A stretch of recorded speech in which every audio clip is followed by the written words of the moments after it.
എന്താണ് രഹസ്യമായി ചിത്രീകരിച്ച സ്വകാര്യ നിമിഷങ്ങൾ കാട്ടി ഭീഷണിപ്പെടുത്തി മതം മാറ്റി. മനസ്സിലായോ? കഴിഞ്ഞില്ല ബാക്കി ഞാൻ വായിച്ചുതരാം.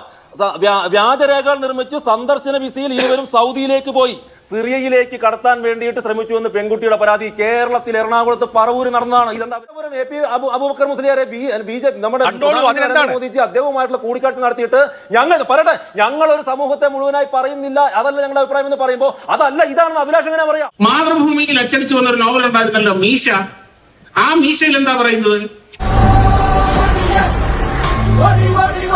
ശ്യാംരാജ്, കേരളത്തിനെതിരെയുള്ള ഈ വിദ്വേഷ പ്രചാരണത്തെ നിങ്ങൾ എൻഡോഴ്സ് ചെയ്യുന്നുണ്ടോ?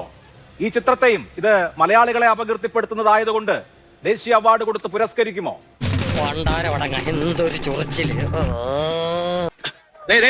ഗ്രഹണി ആസ്മയൊക്കെ ഉള്ള പിള്ളേര് പതിവായിരിക്കുന്നതിലും 10 അടി തള്ളിയിരുന്നോണം പൊട്ടിപ്പാറുന്ന അടിയാ നടക്കാൻ പോകുന്നു. അഭിലാഷ് ഇവിടെ ഇരിക്കുന്നത് ആങ്കർ ആയിട്ടാണോ അതോ പഴയ മീഡിയ വണിന്റെ പ്രതിനിധിയായിട്ടാണോ എനിക്കൊരു സംശയം. മാതൃഭൂമിയുടെ പ്രതിനിധിയായിട്ടാണ് അങ്ങനെയുള്ള സംശയമൊന്നും വേണ്ട. നിങ്ങളുടെ ചോദ്യം കേട്ടപ്പോ തോന്നിയതാണ്. അഭിലാഷേ, കാന്തപുരം അബൂബക്കർ മുസ്ലിയാറും പ്രധാനമന്ത്രി ശ്രീ നരേന്ദ്രമോദിജിയും തമ്മിലുള്ള കൂടിക്കാഴ്ചയൊക്കെ നടന്ന് ഇന്ത്യയിലെ മുസ്ലിം സമൂഹം മുഴുവൻ സുരക്ഷിതരാണ് എന്ന് അദ്ദേഹം ഒരു മുസ്ലിം പണ്ഡിതൻ പറഞ്ഞതിന്റെ തൊട്ടടുത്ത ദിവസങ്ങളിൽ ഇരുന്നിട്ടാണ് നമ്മൾ ഇത്തരത്തിലൊരു ചർച്ച നടത്തുന്നത്.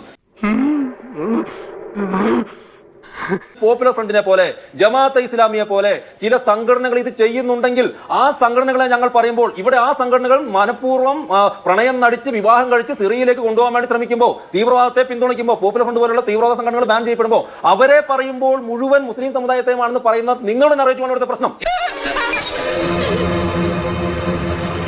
ബി.ജെ.പി. പറയുന്നത് ലവ് ജിഹാദ് എന്ന് പറയുന്നതുണ്ട്, പോപ്പുലർ ഫ്രണ്ട് തീവ്രവാദികളുണ്ട്, തീവ്രവാദം ഉണ്ടായിരുന്നു, അവരെന്താണ് ചെയ്തിട്ടുള്ളത്? അതിനെ ഞങ്ങൾ എതിർക്കുന്നു.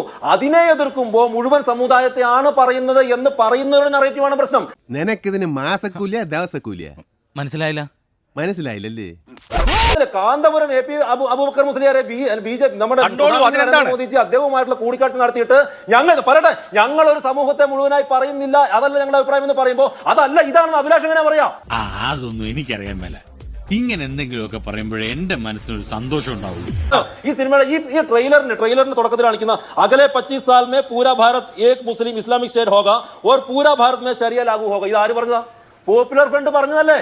അതിനെ നമ്മൾ എന്താ നിഷേധിക്കുന്നത്? എൻ.ഐ.എ കുറ്റപത്രം സമർപ്പിച്ചപ്പോൾ പറഞ്ഞതല്ലേ കോടതി? ഇത് പറയുമ്പോൾ ഈ യാഥാർത്ഥ്യം പറയുമ്പോൾ കോൺഗ്രസ് പാർട്ടിയും കമ്മ്യൂണിസ്റ്റ് പാർട്ടിയും പൊള്ളുന്നത് എന്തിനാ?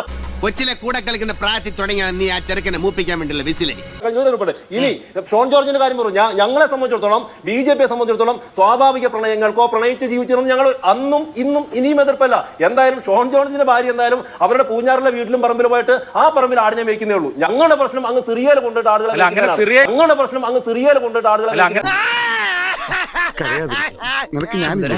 ഇത് പ്രൊപ്പഗാൻഡയാണെന്ന് പറയണം.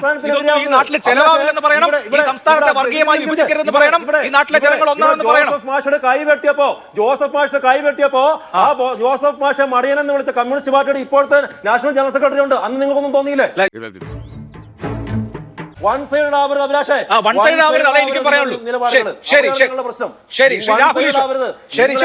മാധ്യമങ്ങൾ വൺ സൈഡാണ് കാണിക്കുന്നത്. ഇല്ല, കേരളത്തിന്റെ നന്മ, മതസൗഹാർദ്ദം, സാഹോദര്യം, ഈ കാര്യത്തിൽ ഒറ്റ നിലപാടേ ഉള്ളൂ. ചാടി എഴുന്നേറ്റ് പഞ്ചായത്ത് ഗ്രൗണ്ട് വഴി 2 റൗണ്ട് ഓടി ഒന്ന് പോടോ. ലവ് ജിഹാദ് എന്ന് പറഞ്ഞതാണ് മനഃപൂർവ്വം മതം മാറ്റാൻ വേണ്ടിയിട്ട് പ്രണയം നടിച്ച് മതം മാറ്റുന്ന പ്രക്രിയ കേരളത്തിൽ നടക്കുന്നുണ്ട്. അതിനാണ് ലവ് ജിഹാദ് എന്ന് പറയുന്നത്.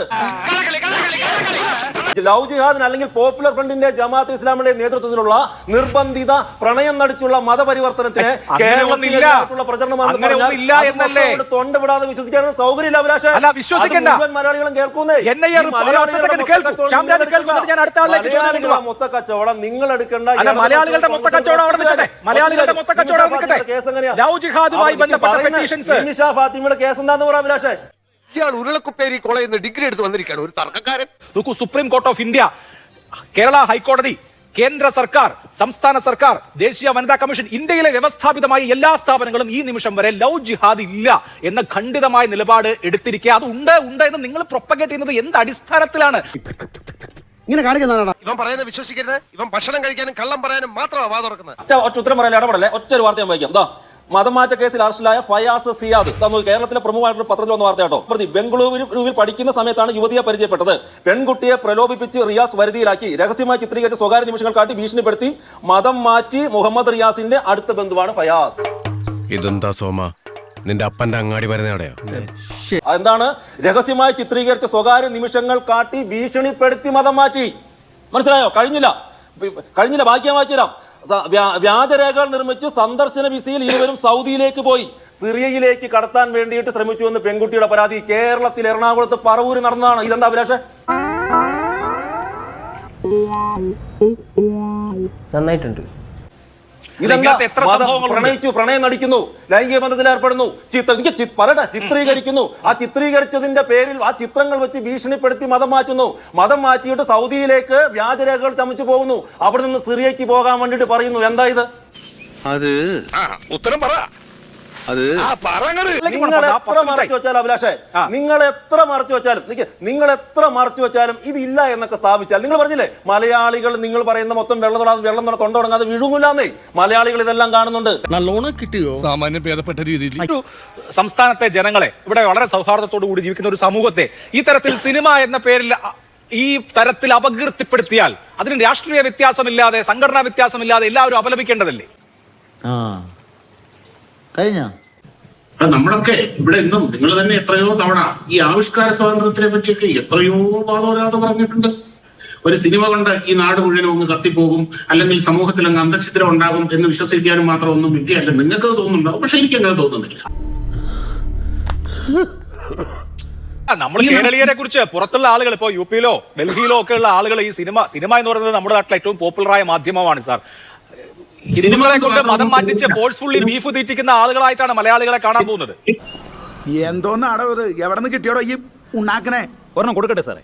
ഇവിടെ ഈ കേരളത്തിൽ നിങ്ങളടക്കമുള്ള മാധ്യമങ്ങളിൽ ഉത്തരേന്ത്യയിൽ മുഴുവനും മുസ്ലിങ്ങളെ തല്ലിക്കൊല്ലുന്നു, ഉത്തരേന്ത്യയിലെ ബീഫ് കഴിച്ചാൽ ഓടിച്ചിട്ട് തല്ലുന്നു, ഇവിടുത്തെ ഉത്തരേന്ത്യയിൽ മുഴുവനും മുസ്ലിങ്ങളെ മുഴുവനും കൂട്ടത്തോടെ ഈ നാട് കടത്താൻ പോകുന്നു. ഇങ്ങനെയുള്ള പ്രചാരണങ്ങളല്ലേ ഇവിടെ നടത്തുന്നത്? അത് അങ്ങനെയല്ല. ഇനി മറ്റൊന്ന്, ഇത് ഇവിടെ ആദ്യമായിട്ടാണ് ഇപ്പൊ പ്രൊപ്പഗാൻഡ അവരവരുടെ നറേറ്റീവ് സിനിമകളിലൂടെയും അല്ലെങ്കിൽ കവിതകളിലൂടെയും നോവലുകളിലൂടെയും ഒക്കെ ഇവിടെ പ്രചരിപ്പിക്കപ്പെടുന്നത് ആദ്യമായിട്ടാണ്. മാതൃഭൂമിയിൽ അച്ചടിച്ചു വന്ന ഒരു നോവൽ ഉണ്ടായിരുന്നല്ലോ, മീശ. ആ മീശയിൽ എന്താ പറയുന്നത്? അണിഞ്ഞൊരുങ്ങിക്കൊണ്ട് പോകുന്നത് ലൈംഗിക ആകർഷണത്തിന് വേണ്ടിയിട്ടാണ് എന്ന നോവലും മാതൃഭൂമിയിലാണ് അച്ചടിച്ചു വന്നത്. കഥാപാത്രത്തിന്റെ മനോവിചാരമല്ലേ?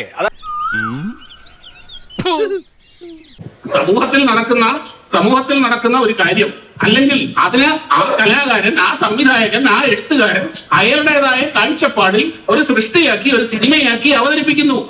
അത് കാണേണ്ടവർ കാണട്ടെ, കാണണ്ടാത്തവർ കാണണ്ട. അനിയാ പോട്ടെ, അമ്പിമനെ പോട്ടറ. സാറേ ഒന്നും വിചാരിക്കില്ലേ മക്കളെ, മാമനോടൊന്നും തോന്നല്ലേ?